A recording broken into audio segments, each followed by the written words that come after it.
Alright, I'm back here to do a double chapter review. I wasn't able to cover chapter 296 before, so now I'll be doing this and 297 and showing my thoughts on it. And right off the bat, we see Noelle's Saint Valkyrie form fighting against Vanica, and she is looking beautiful. Look at her just dance around Vanica's herd of red beasts like no problem whatsoever. And Vanica seems to be having a fun time. Meanwhile, Charlotte is still trapped, while Rill is just watching Noelle go at it.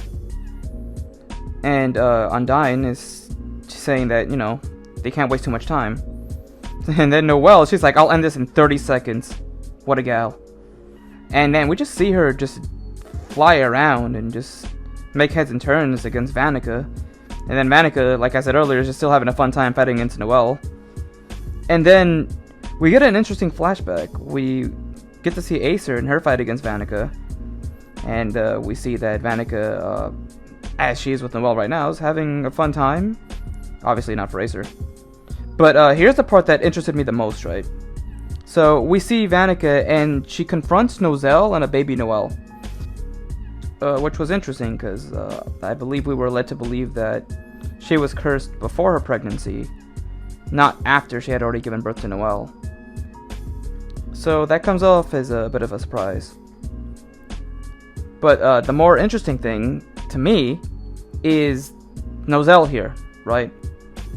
So I made a tweet where I said that I understand where Noelle is coming from when it comes to him protecting Noelle. So, you look at what's going on here, right? His mother is fighting for her life. He's off protecting baby Noelle. And then out of nowhere, Vanica shows up behind him. He is absolutely terrified. Just look at his face. He is sweating buckets. Noelle is crying. He doesn't know what to do in this situation. And Acer is crying out his name. Can you imagine how traumatizing that would have to be to a child? Obviously, growing up, Noelle didn't want Noelle to be a part of any of this. So I get where he's coming from. What he did was he did his best to try to bring Noelle down and make sure that she wouldn't want to be a fighter similar to her mother, so she wouldn't have to suffer a similar fate. Now, when I said I understood what Noelle was trying to do, that did not mean I completely forgive what he had done. This is not me saying, oh, Noelle did the right thing. No, he was wrong. Everything he had done was wrong. And I didn't even bring up Nebra and Solid. They were even worse. But this wasn't about them. I was talking about Noelle. What he did was wrong. That's a fact. He ended up traumatizing Noelle. And even though he himself went through a traumatizing experience, which is understandable, he's still in the wrong for what he did with Noelle. But I get what he tried to do. He did it in such a horrible way. He could have done it in a better manner. But I get it. And obviously he understands what he did was wrong. And now he allows Noelle to train and become stronger and pursue her own path. And, now they're starting to build off a greater relationship than they had ever done before. So, right now, I find it very interesting that, we see this because Noelle, this obviously shaped his personality. After this, he became more of a serious person. So, that led to him wanting to be more serious towards his siblings and be more of a mature figure in his family. Because God knows what their father's doing. But that's a different topic for a different day. So, I get it. I get it, right? But, moving on. Now we get to see more of Acer fight against Vanica. And I love what she says next. She says, let me tell you what the strongest thing in the world is. It's a mother protecting her children. Then Vanica's like, oh shit! And then bam, just stabs her right in the abdomen. And then this is where we see Vanica use her curse warding magic to curse Acer. And now we know how she ended up getting her curse. And now we see Vanica remember that in the entirety of that moment. So she starts getting thrilled and more powered up, and she starts to unleash her red beast. But Noelle counters that by releasing her Sea Dragon's Roar. And once again, Tabata's art here is really amazing. And then, boom, she lands a hit on Vanica. And then Noelle just stabs her in a similar manner to how Acer did her when they fought the first time. I love the parallels they did between Acer and Noelle. Like mother, like daughter. And then we move on to chapter 297, where we see a beautiful color page by Tabata, showing our queen, Noelle, and her Saint Valkyrie armor. And now the fight continues, and we see Vanica just having one hell of a time. But Noelle does not care. She's just going in there, making sure that Vanica does not move or get a chance to move. And then, as we continue, Noelle is just dealing blows at Vanica. Like, she's moving her around like a rag doll. I love that. Noelle does not care, like, whether Vanica's having fun with this or not. She's going down now. And then, as we continue to see Noelle just go in and deal so many massive blows to Vanica, we see this beautiful panel where Noelle has Vanica pinned down to the floor, and she's like, "You lose, Vanica."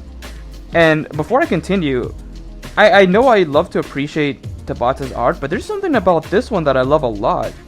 Maybe it's just Noelle's form, or maybe it's just the way Vanica's pinned down, or maybe both, but it seems so biblical? I don't know. There's something about it that seems really breathtaking. Maybe it's just me, but I really love this panel. It's very well done.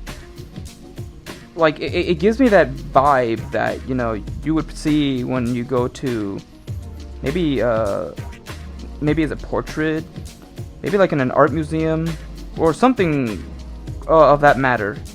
Maybe I'm just getting ahead of myself, but I really do like it. It reminds me of, I guess, a biblical portrait? Something along those lines. I can't seem to form my thoughts on it, but I do love it. But moving forward, see Vanica, and she's still thrilled about everything that's just happened. And she goes on and says, "Is this friendship?" Noelle, she does not give a shit. She says, "No. Fuck no. You're dying. You're dying right here, right now." I love that. Noelle did not care. She said, "Fuck your friendship. I'm going to kill you right here, right now. No talking, no friendship. Just one final blow." And to a surprise to everybody, me being included, Magicula, she just appears in the flesh. And she's small. Like, is this Magicula?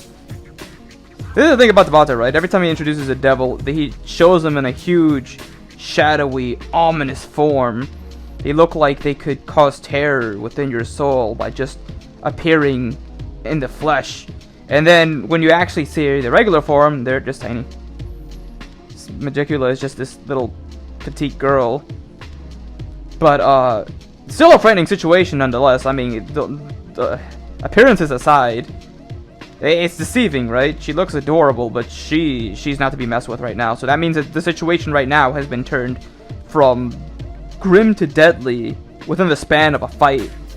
And this is really bad. Because, no, we see Lolo. And it seems like Magicula is now using Lolo as a host. Which is so sad. And to make things even worse, like, to make it even way worse than things have already been, both Lolo and Vanica needs to die before her manifestation can be complete. That doesn't look good for Lolo at all. And if I'm being honest, I think there's a high possibility both Lolo and Vanica are gonna die very soon. And just the possibility of having Lolo die just really, really hurts. I mean, the fact that Magicula needs both Lolo and Vanica to die in order for her to manifest, I don't know, man. It seems likely to me that they both will die. Unless Noelle, Gaja, Charlotte, and Rill can find a way out of this situation. It's looking really grim. And, it hurts. But I also gotta give praise to Tabata because I don't think anybody expected Majugula to come out so soon. It's really crazy. I mean, you look at what Tabata's been doing with each fight, right? The fight against Dante, Magna was the one that came up on top. Nobody expected that, not even me.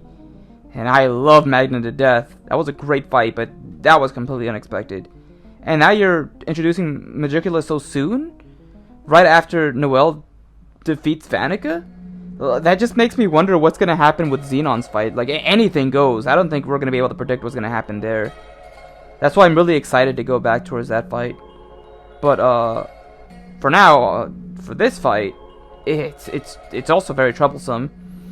And it makes me wonder, each of the devils for the Triad may seem to have their own objective. It wouldn't surprise me if Lucifero manages to betray Dante. And Magicula, I don't even know what she wants to do. And I don't even think we know Dante's devil either. So everything moving forward is going to be very interesting. And possibly really grim. Oh man, I worry for Lolo. I mean, just look at how she is right now. She's currently under Magicula's control, and she herself kind of has an appearance of a devil. I mean, obviously she's not one, but because Magicula's taken her over, her appearance has changed yet again. And remember, she was just crying not too long ago when Vanica had her under her control. Now, with Magicula, I can only imagine how she feels. So yeah, I think things are gonna get even more grim as we move forward. But overall, we had 2 really good chapters, and I'm really excited to see what's gonna happen next. Tabata has been full of surprises as of late. I'm having trouble trying to figure out how it's gonna continue. But because of that, I'm also really excited to see how he's gonna continue the story. So yeah, very interesting times ahead. But that's it for now. Here's looking forward to the next chapter, and here's seeing what Tabata has up his sleeve.